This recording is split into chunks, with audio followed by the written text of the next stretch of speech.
मैं रोज सुबह दुकान पर जाने से पहले 1 घंटा जॉगिंग किया करती थी। जॉगिंग के रास्ते पर एक सुनसान सा जंगल इलाका पड़ता था।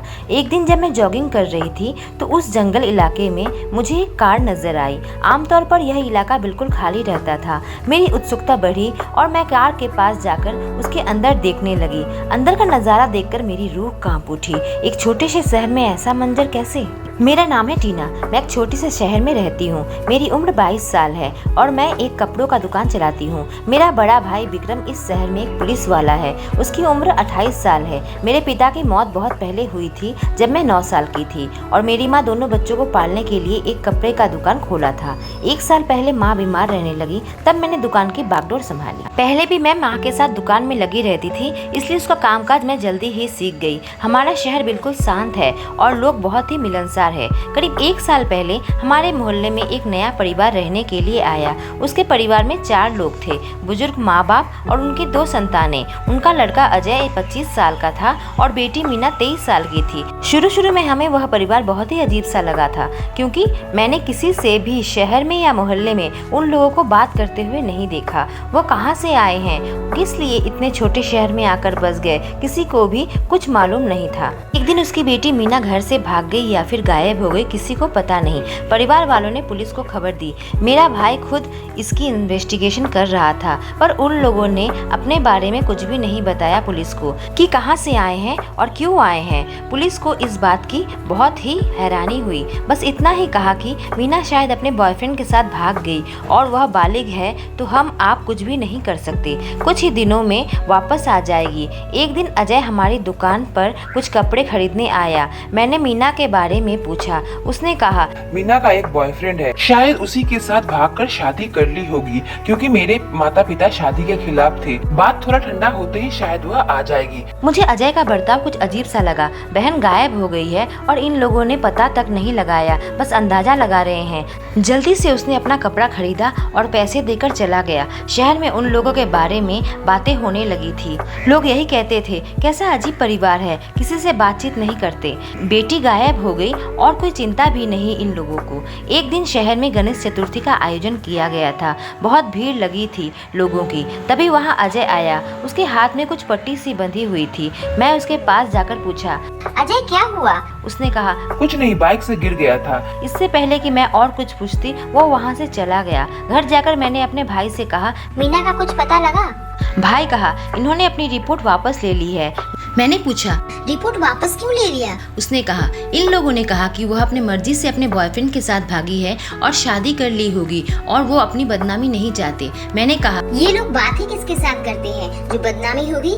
मैंने फिर भाई से पूछा, तुम्हें पता है क्या ये लोग क्या काम करते हैं अपना गुजारा चलाने के लिए? उसने कहा, शहर में तो मैं उन्हें कभी कहीं काम करते हुए नहीं देखा, पता नहीं क्या काम करते होंगे ये लोग। बात काफी रहस्यमय थी, इसलिए मैंने एक दिन सोचा पता लगाया जाए कि आखिर बात क्या है। मैं घर में कुछ खाना बनाया और एक कटोरी में भरकर उसके घर जाकर बेल बजाई। अजय दरवाजा खोला और मुझे देखकर बिल्कुल ही चौंक गया। मैंने कहा, क्या बात है, मुझे देखकर ऐसे चौंक क्यों गए, जैसे कोई भूत देख लिया हो? उसने कहा, नहीं, तुम यहाँ? मैंने कहा, हम पड़ोसी हैं, क्या एक दूसरे के घर नहीं आ सकते?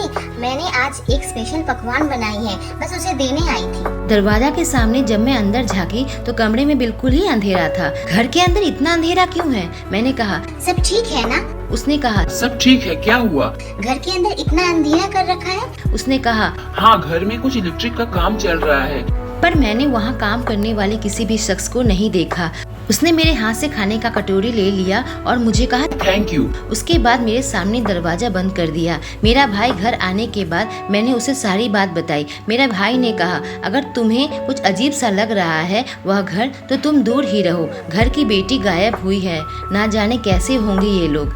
पर मैंने अब मन बना लिया था कि मैं पता लगा कर रहूंगी। एक दिन मैं अजय को घर से निकलते हुए देखा तो मैंने सोचा आज इसका पीछा करके देखती हूँ कहाँ जाता है, क्या करता है। अजय शहर के बिल्कुल बाहर एक पुरानी फैक्ट्री के अंदर जा रहा था। मैंने भी पीछा करते करते वहाँ तक पहुँच गई। अजय आखिर इस बंद फैक्ट्री में क्या कर रहा है? यहाँ तो कोई भी नहीं आता। जब मैं फैक्ट्री के अंदर उसके पीछे पीछे घुसी तो मैंने देखा वहाँ कुछ और लोग हैं। मैं हैरान रह गई, यह तो बंद रहता है, यहाँ लोग क्या कर रहे हैं? वह चुपके से लोगों को देख रहा था और मैं भी चुपके चुपके अजय और इन लोगों को देख रही थी। अचानक शायद उन लोगों की नजर अजय पर पड़ी और वो इधर दौड़े आए और अजय भी वहाँ से निकलने लगा तो मुझसे टकरा गया और कहा, तुम यहाँ क्या कर रही हो? पागल हो गई हो क्या? जल्दी से मेरा हाथ पकड़ा और वहाँ से खींचते हुए मुझे अपने कार तक ले गया। मुझे कार पर बैठाकर तुरंत ही वहाँ से निकल गया। उसने कहा, अब मुझे बताओ तुम यहाँ क्या कर रही थी? मैंने कहा, मैं यहाँ रोज जॉगिंग करने आती हूँ। दुकान खोलने से पहले मैं जॉगिंग पर निकली थी कि अचानक मेरी नजर तुम पर पड़ी, तो मैं सोची तुम यहाँ क्या कर रहे हो। यही जानने के लिए मैं पीछे पीछे आ गई। मैंने उससे नहीं कहा कि मैं उसका पीछा कर रही थी शुरू से ही। उसने कहा, दोबारा इस फैक्ट्री में कभी मत आना, यहाँ खतरा है। मैंने कहा, कैसा खतरा? मुझे बताओ क्या हुआ है। हमारा शहर तो एक शांत शहर है, आखिर क्या राज छुपा रहे हो तुम लोग? उसने गुस्से से कहा, इन सब से दूर रहो तुम। फिर उसने मुझे अपने घर पर ड्रॉप कर दिया। मैं सोच रही थी कि ये सब क्या हो रहा है। अगले दिन मैं फिर से जॉगिंग करने निकली तो फैक्ट्री नजर आई। मैंने सोचा जाकर पता लगाया जाए। फिर मुझे अजय की बात याद आई, यहाँ पर खतरा हो सकता है, तो मैं फैक्ट्री में जाने का फैसला छोड़ दिया, सीधा जॉगिंग करने लगी। रास्ते में मुझे काली कार नजर आई। ये तो वही कार लग रही है जिसमें बैठकर अजय मुझे लेकर घर तक ड्रॉप किया था। जॉगिंग करते करते जैसे ही मैं कार के पास पहुंची, मैंने अंदर झांका। अंदर का नजारा देखकर मेरे पैरों तले जमीन खिसक गई। वहाँ पर अजय था, एकदम घायल हालत में, बहुत ही खून बह रहा था। मैंने तुरंत अपने भाई को फोन लगाकर सारी बात बताई।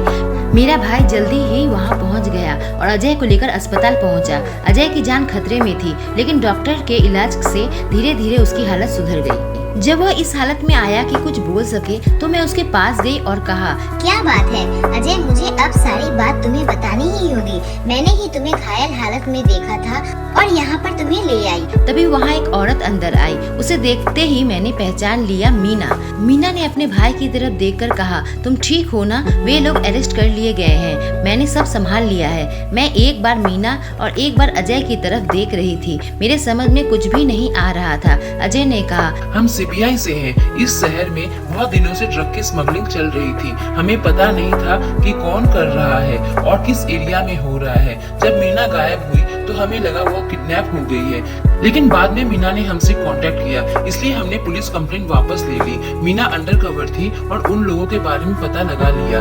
उसने मुझसे कांटेक्ट करके सब कुछ बता दिया और इन लोगों को पकड़ने के चक्कर में हम थे। वह पुरानी फैक्ट्री में ही ड्रग्स का स्मगलिंग चल रहा था। तुम्हें उस दिन मेरे पीछे पीछे पुरानी फैक्ट्री में नहीं आना चाहिए था। तुम्हारी जान को भी इससे खतरा हो सकता था। उन लोगों ने उस दिन मुझे देख लिया था वहाँ पर तुम्हें नहीं देखा। इस वजह से उन लोगों ने मुझ पर हमला कराया, पर मीना ने सारा मामला संभाल लिया और अब वह गिरफ्तार हो गए हैं। लेकिन तुम काफी बहादुर हो और तुम्हारा भाई भी पुलिस में है। क्या तुम सीबीआई के साथ काम करना चाहोगी?